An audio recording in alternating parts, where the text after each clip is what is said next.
In this guide, I'll show you how to delete your YouTube channel permanently on your phone. So you can't actually do this in the YouTube app. Rather, what you want to do is open up the web browser on your phone.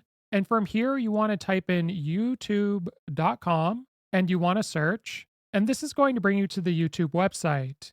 Now, what you want to do is sign into your YouTube account in the top right corner. I've already signed in. And then once you've done that, you want to go back down to the URL and you want to erase this and you want to type in studio.youtube.com and then search. Now, when you do this, it's going to bring you to a page where it says you can download the YouTube Studio from the App Store, and you just want to select continue in browser at the bottom. So that'll bring you to this page here, and then you want to zoom in using your fingers on your phone, and you'll see that there's a setting cogwheel in the bottom left corner. So go ahead and select that, which is going to open up the settings. And from here, what you want to do is select channel on the left sidebar. And then you want to move over on your screen and go to advanced settings. And from here, you want to scroll down on this page until you get to the bottom. And you'll see remove YouTube content. So go ahead and select that. That'll bring you to this page here. And what you want to do is select, I want to permanently delete my content. And then you're going to have to check mark these two options.